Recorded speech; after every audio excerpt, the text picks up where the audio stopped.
Alright, today we're going to put some flats on this handle. This one always comes loose. So what we're going to do, put some flats on this, kind of like what we did up here.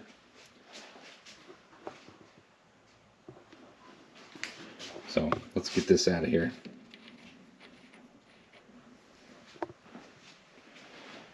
And I'm going to use my square collet holder for that. We need to see what size this is and find our appropriate collet, and then we'll mount up our collet block. Alright, we've got our collet. I'm going to use 13/32. That'll hold. We got our square collet block, and we got our collet nut.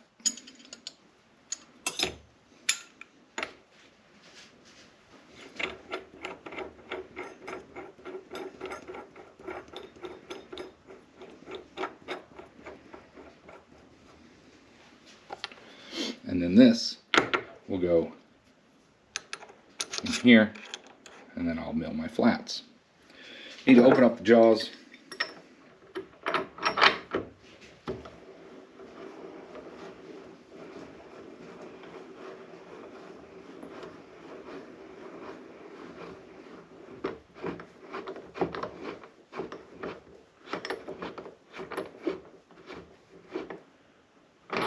It's good.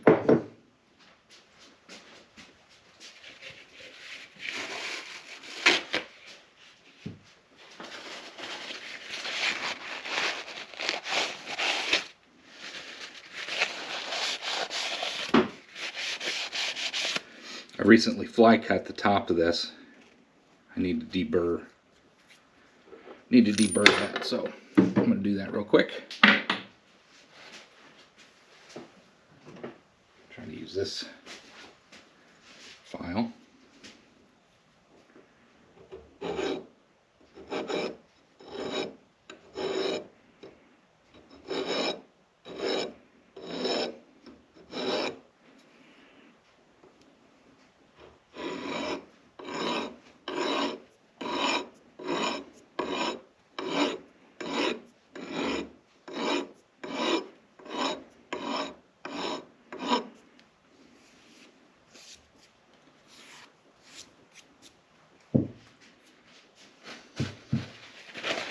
There we go, that's better.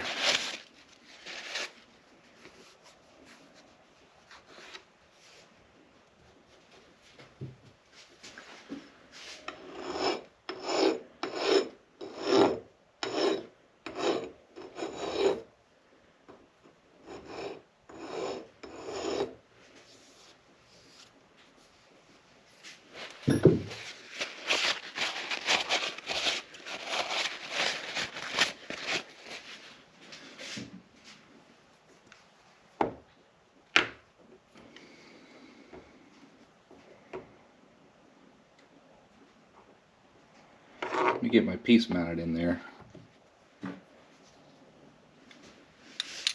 My work piece.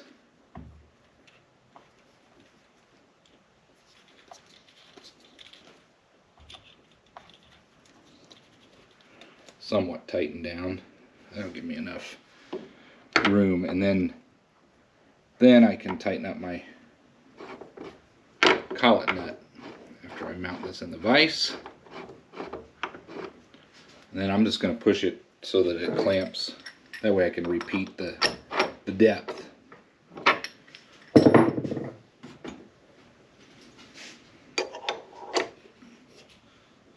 Give that a tweak.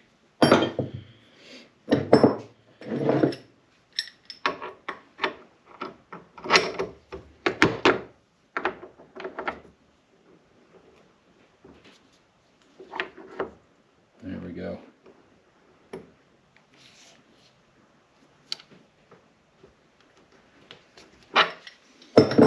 All right.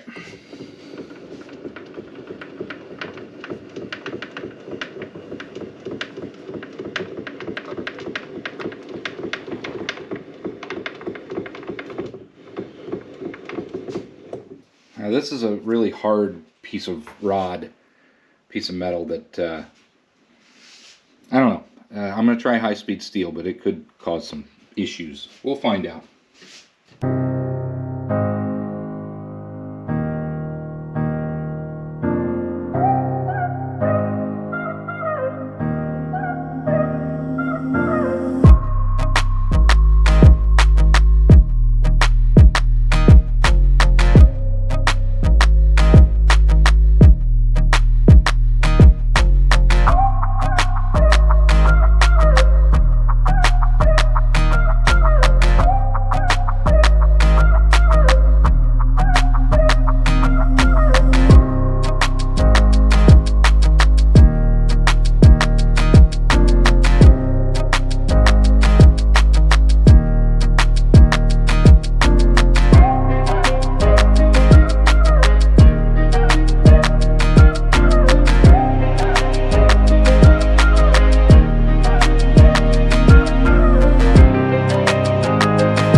Alright, I took about 2 thou more off of each side, and now my 8mm fitting just fine. Let's get that off of there.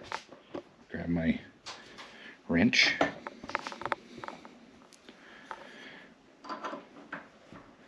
There we go.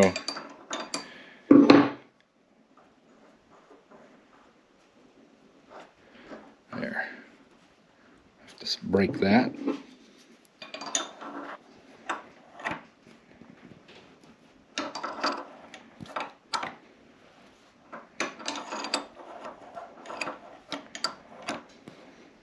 That ought to do. There's our part. Let's go see if this fits. Of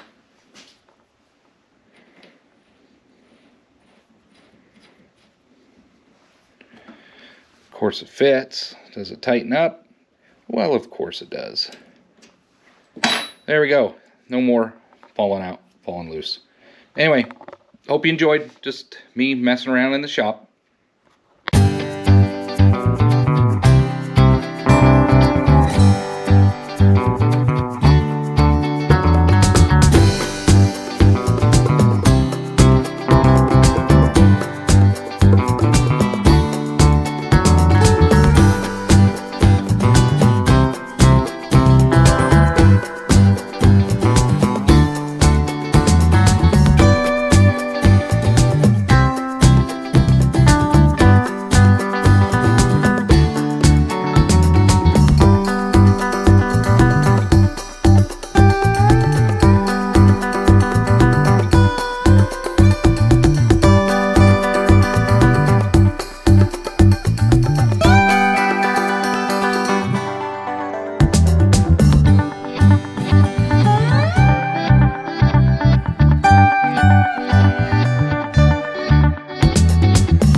thought I'd bring you back here.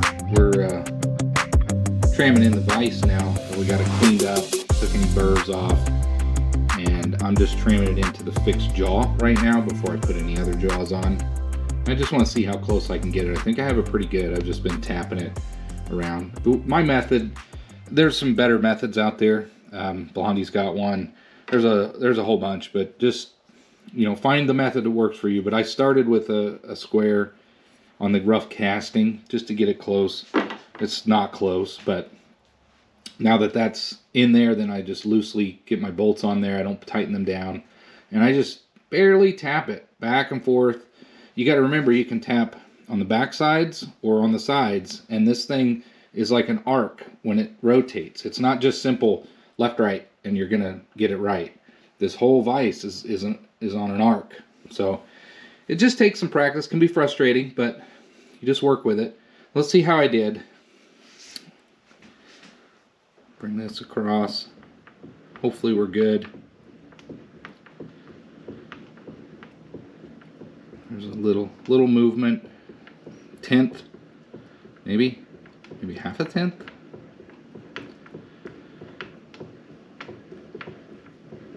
That is still on Z, so there's,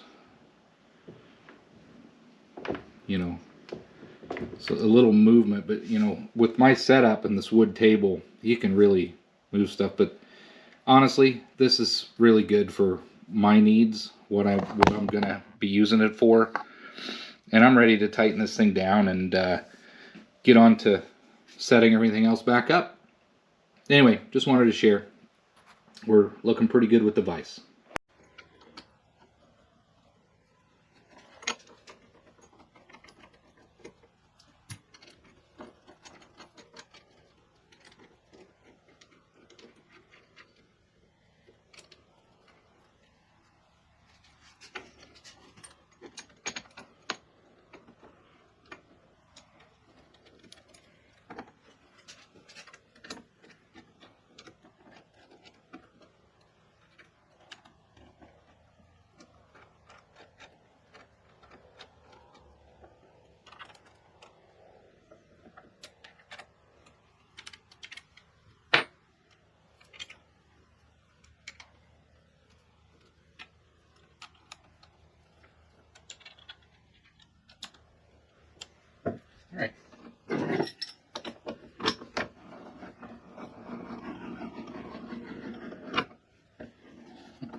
Go ahead and face this thing off.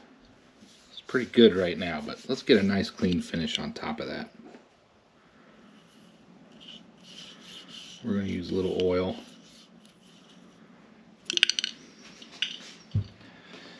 Which makes a mess, but it's okay.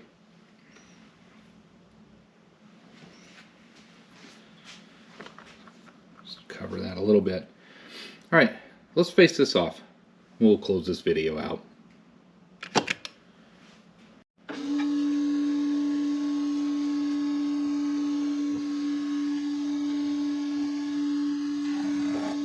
Right now. Right there. That's good. Let these off.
That turned out pretty good.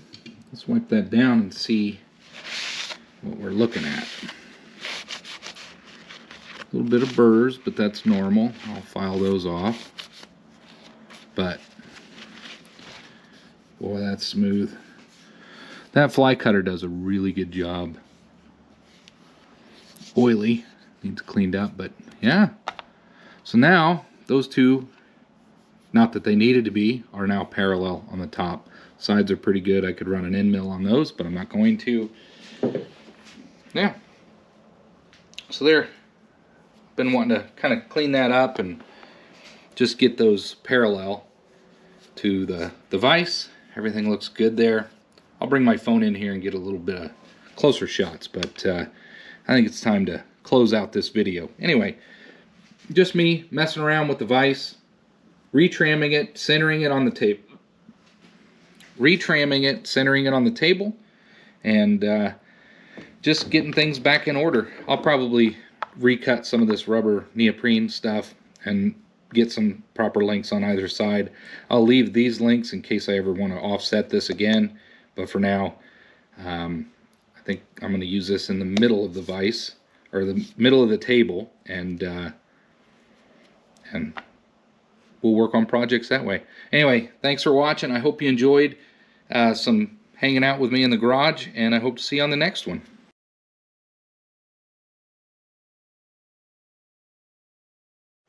Welcome back, everybody.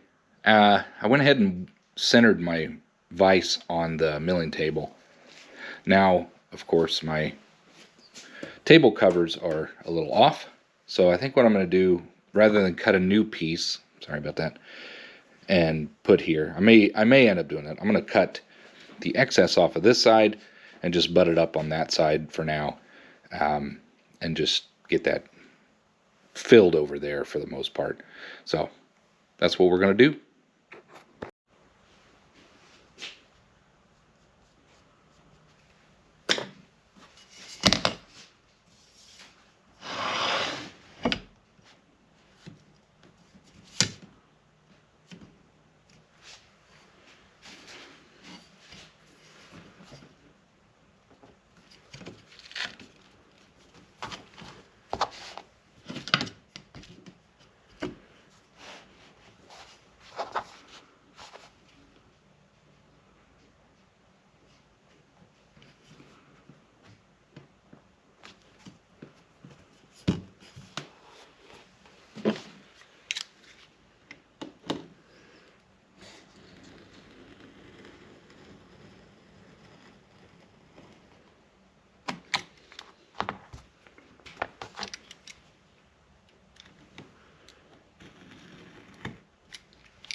All right, let's get these back on here. There's that one. Just fine. Let's see how this one does over here. I got my cut side. Good enough. Doesn't fill up the whole side because this piece was short anyway, but there we go. That'll do. Rather than cut a new piece, I think that'll be just fine. Just to cover those and protect the milling table a little bit, just from dents and dings, things like that. Now, I will say, if anyone was curious of buying this, this is that rubber neoprene stuff. You can find it on Amazon. But oil, it does absorb some oil. If you get oil on it, it'll bubble up a little. But as that oil dries or dissipates, it does seem to settle back down. So it also sticks to your table. If you put fresh oil on this, it will stick to the table. So I'm kind of avoiding that. I keep an eye on this quite a bit, make sure no moisture gets underneath these. I don't want this thing rusting. And then I do oil it and wipe it down from time to time. Try to keep a really light coat on there, but I'm paying attention. And the humid times of the years, I'll put oil on it and just leave these off. But just trying to take care of this milling machine as best I can. Anyway, there, little improvement. Got my vise centered. This gives me a greater travel on the x-axis, whereas when it was over here, I would hit a stop, and I couldn't mill through the material that I was working on. So that's why I decided to center it, plus balancing and that kind of stuff. So anyway, hope you enjoyed.